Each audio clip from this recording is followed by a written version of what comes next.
হোয়াটসঅ্যাপের biggest update নিয়ে চলে এসেছি আজকে আমরা। আমাদের নিত্য প্রয়োজনীয় অ্যাপ হোয়াটসঅ্যাপে কি আপডেট দিচ্ছে, কি সেটিং দিচ্ছে সেগুলো দেখা আমাদের অতি প্রয়োজন। কারণ হোয়াটসঅ্যাপ আমাদের নিত্য ব্যবহার বা ইউজকারী অ্যাপ। তাই হোয়াটসঅ্যাপের নতুন আপডেট ভার্সনটা কি দেখে নেব। তার আগে হোয়াটসঅ্যাপের আপডেট ভার্সন পেতে গেলে হোয়াটসঅ্যাপটিকে প্লে স্টোর থেকে আপডেট করে নিতে হবে। কিভাবে করতে হয় সেটা সবাই জানেন। দেখতেই পাচ্ছেন আমার হোয়াটসঅ্যাপ অ্যাপটি আপডেট করা আছে, তাই আমি এখান থেকে সরাসরি চলে যাব হোয়াটসঅ্যাপের ভিতরে। হোয়াটসঅ্যাপের ভিতরে চলে এসেছি, তাই আমরা এবার চলে যাব হোয়াটসঅ্যাপের সেটিংয়ের ভিতরে। হোয়াটসঅ্যাপের সেটিংয়ের ভিতরে চলে যাওয়ার পরে দেখতে পাচ্ছেন যে সমস্ত রকম সেটিং আমি এর একটা আলাদা ভিডিও বানিয়ে দিয়েছি এবং এই নিয়ে আলাদা একটা ক্লাস করিয়েছি। এবং আজকে দেখাবো আপনাদেরকে স্টোরেজ সম্পর্কিতভাবে।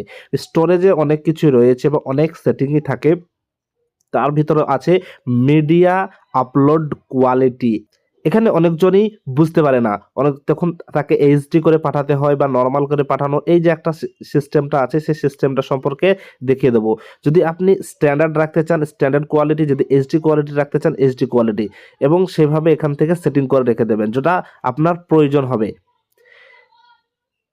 এরপর আপনাদেরকে দেখিয়ে দেবো যেটা হচ্ছে হোয়াটসঅ্যাপের কন্ট্রোভার্সালি আপডেট, যেটি সবাই দেখে বা পেয়ে খুশি, সেটা হচ্ছে যে হোয়াটসঅ্যাপের ভিতরে যাওয়ার পরে যদি কাউকে আপনি টেক্সট বা মেসেজে টাইপিং করার পর সেই হোয়াটসঅ্যাপটিকে এখান থেকে কেটে দেওয়ার পর যদি ব্যস্ত হয়ে যান, পরবর্তীতে আবার আপনি হোয়াটসঅ্যাপের ভিতরে এসে এইভাবে মেসেজটি দেখতে পারেন বা টাইপ করতে পারেন। এছাড়াও আরেকটি পদ্ধতি আছে, টাইপ করে রাখার পর আপনি যদি ব্যাক হয়ে চলে যান, ব্যাক করে রেখে দেওয়ার পরে দেখতে পাচ্ছেন ডিরেক্ট ফরওয়ার্ড বা এই যে সিস্টেমটা শুধুমাত্র টেক্সট মেসেজে ছিল, সেটা হোয়াটসঅ্যাপ নতুন আপডেটের মাধ্যমে এটিকে এখানে হোয়াটসঅ্যাপ অ্যাড করে দিয়েছে। কারণ হচ্ছে অনেকজন টাইপ করতে করতে রেখে দেয় বা বার হয়ে চলে যায় বা বিজি হয়ে যায়, যাতে পরবর্তীতে সে সেখান থেকে এসে আবার টাইপিং করতে পারে। তাই হোয়াটসঅ্যাপের নতুন আপডেট ভার্সন এটি।